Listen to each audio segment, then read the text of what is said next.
बिस्मिल्लाहिर्रहमानिर्रहीम अस्सलाम वालेकुम फ्रेंड्स। आज की इस वीडियो के अंदर हम डिस्कस कर लेते हैं इलेक्ट्रिकल रेजिस्टेंस को। करंट इलेक्ट्रिसिटी के चैप्टर में हमने 3 टॉपिक्स पढ़ लिए हैं। ये हमारा चौथा टॉपिक है इलेक्ट्रिकल रेजिस्टेंस। तो डिफाइन करते हैं इलेक्ट्रिकल रेजिस्टेंस को। इलेक्ट्रिकल रेजिस्टेंस होता है करंट में अपोजिशन को, फ्लो ऑफ चार्जेस में रुकावट को हम कहते हैं इलेक्ट्रिकल रेजिस्टेंस। जिस तरह हमें पता है कि करंट जो है वो फ्लो ऑफ चार्जेस को हम कहते हैं। तो इन फ्लो ऑफ चार्जेस में जब कोई चीज़ रुकावट बनती है, कोई फैक्टर है जो फ्लो ऑफ चार्जेस में रुकावट बन रही है, तो उसको हम कहते हैं इलेक्ट्रिकल रेजिस्टेंस। तो इलेक्ट्रिकल रेजिस्टेंस के लिए इक्वेशन को हम डिराइव कर लेते हैं ओहम्स लॉ से।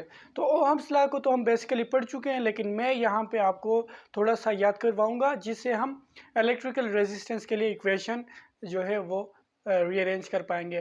तो ओहम्स लॉ में क्या कहता था, इलेक्ट्रिकल करंट है वो डायरेक्टली प्रोपोर्शनल होता है वोल्टेज का। ठीक है, ये ओहम्स लॉ है कि I is directly proportional to V। ठीक है, जितना वोल्टेज ज़्यादा दोगे उतना ज़्यादा करंट होगा, ये है राइट। और इसी तरह हम अगर इस इस रिलेशन को इक्वेशन में चेंज करें तो हमारे पास इस तरह होता है I is equals to KV right. अब ये जो k है ये कांस्टेंट ऑफ प्रोपोर्शनलिटी है जिसकी वैल्यू है 1/r। ठीक है, तो I इज इक्वल्स टू के की वैल्यू पुट करते हैं 1/r मल्टीप्लाई बाई v। ठीक है, इसको हम यूँ भी लिख सकते हैं I is equals to v divided by r। अच्छा, अब यहाँ पे ये जो R हमने यूज़ किया है, ये R इसको हम कहते हैं इलेक्ट्रिकल रेजिस्टेंस। जो करंट को अपोज करता है उस फैक्टर को हम क्या कहते हैं, इलेक्ट्रिकल रेजिस्टेंस, जिसको हम R से डिनोट करते हैं। अब इस R की वैल्यू हम यहाँ से इस इक्वेशन से फाइंड आउट कर सकते हैं राइट। अब अगर यहाँ पे R की वैल्यू हमें चाहिए तो ये इक्वल होगा V डिवाइडेड बाई I का। ठीक है, मतलब R को इस साइड पे ले आया और I को इस साइड पे राइट। तो ये हमारे पास बन गई equation R is equals to V divided by I। अच्छा, तो ये R जो है हमारे पास ये है इलेक्ट्रिकल रेजिस्टेंस। ठीक है, अच्छा, और जो डिवाइसेस इलेक्ट्रिकल रेजिस्टेंस प्रोवाइड करते हैं उनको हम कहते हैं रेजिस्टर्स। ठीक है, और ये रेजिस्टर की अगर हम बात करें तो ये दो टाइप्स के होते हैं। एक फिक्स्ड रेजिस्टर होता है, दूसरा वेरिएबल रेजिस्टर होता है। फिक्स्ड रेजिस्टर वो रेजिस्टर होता है जिसका रेजिस्टेंस जो है वो फिक्स्ड होता है, उसको हम चेंज नहीं कर सकते, जो डिफरेंट इलेक्ट्रिकल सर्किट्स में यूज़ होते हैं। ठीक है, वो कहलाते हैं इलेक्ट्रिकल रेजिस्टर जो कि फिक्स्ड होते हैं। और एक होता है वेरिएबल रेजिस्टर्स। ठीक है, वेरिएबल रेजिस्टर्स वो रेजिस्टर्स होते हैं जिनके रेजिस्टेंस को हम चेंज कर पाते हैं। फॉर एग्जांपल, जो हम घरों में ऑफिस में यूज़ करते हैं, फ़ैन के साथ जो रेगुलेटर होता है, उस रेगुलेटर को हम या कम या ज़्यादा करके वोल्टेज को कम ज़्यादा कर पाते हैं। तो बेसिकली जो रेगुलेटर हम फ़ैन के लिए यूज़ करते हैं वो एक रेजिस्टर है, वेरिएबल रेजिस्टर है। और इसी तरह जो म्यूज़िक प्लेयर होते हैं, म्यूज़िक प्लेयर में जो वॉल्यूम को कम या ज़्यादा करने के लिए जो डिवाइसेस, जो इंस्ट्रूमेंट यूज़ होता है ना, वो भी एक वेरिएबल रेजिस्टर है, जिसकी मदद से हम रेजिस्टेंस को कम या ज़्यादा करके जो हमें साउंड मिलता है उसको हम कम या ज़्यादा कर पाते हैं। तो ये इस तरह फिक्स्ड रेजिस्टर्स होते हैं और वेरिएबल रेजिस्टर्स होते हैं।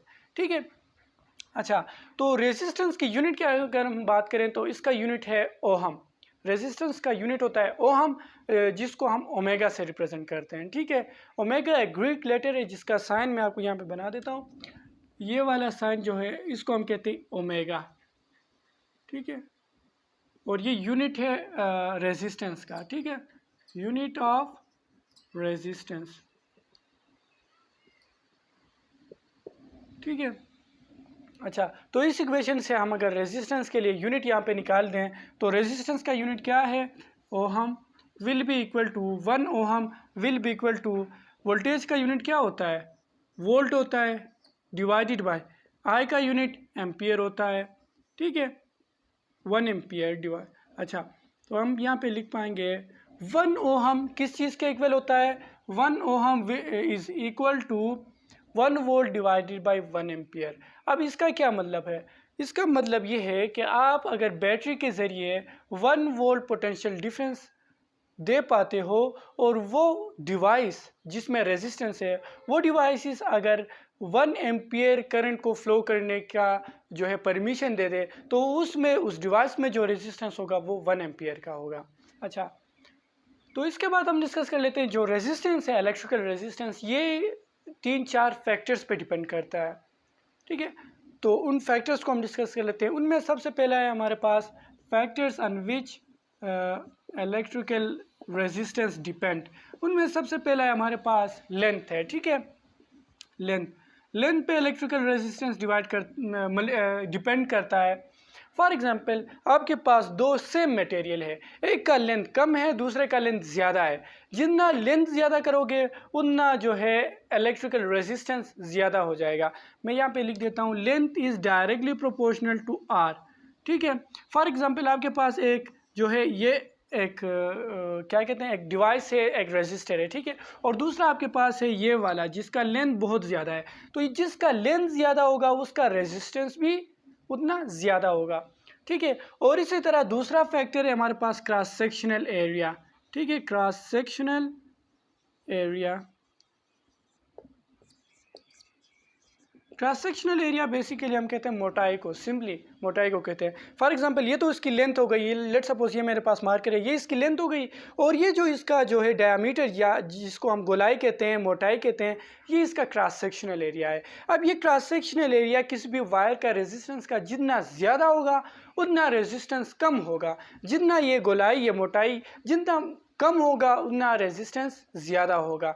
मतलब एक वायर अगर जितना बारीक है तो उसमें रेजिस्टेंस उतनी ज़्यादा होगी, अगर एक वायर मोटा है तो उसमें रेजिस्टेंस कम होगी। इसका मतलब cross sectional area inversely depend करता है रेजिस्टेंस पर, ठीक है। फॉर एग्जांपल आपके पास एक वायर है, लेट सपोज बारीक है, ठीक है। और एक आपके पास वायर है जो कि मोटा है, राइट। तो इसका रेजिस्टेंस क्या होगा, कम होगा, और इसका रेजिस्टेंस हाई होगा। और तीसरा फैक्टर है हमारे पास टेम्परेचर, ठीक है। टेम्परेचर भी जो है, टेम्परेचर इंक्रीज करने पर भी रेजिस्टेंस पे फ़र्क पड़ता है। टेम्परेचर आप अगर ज़्यादा कर दोगे तो रेजिस्टेंस भी ज़्यादा होगा, ठीक है। लेट सपोज दो मटेरियल है आपके पास, एक का टेम्परेचर कम है, दूसरे का ज़्यादा है। तो जिसका टेम्परेचर कम होगा उसमें जो रेजिस्टेंस होगी वो भी कम होगी, और जिसमें टेम्परेचर ज़्यादा होगा उसमें रेजिस्टेंस भी ज़्यादा होगा, ठीक है। और फोर्थ फैक्टर है हमारे पास वो है मटेरियल, ठीक है।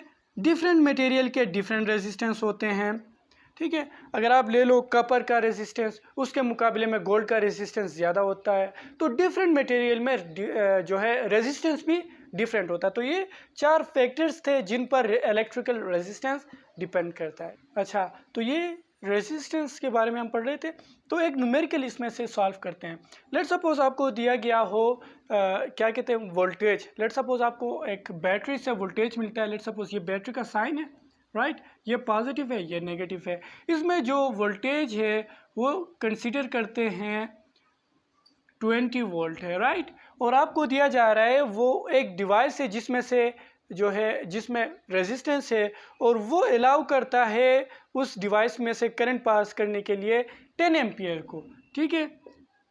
आई कितना है, 10 एम्पियर। अब हमसे पूछ रहा है कि उस डिवाइस में रेजिस्टेंस कितना होगा।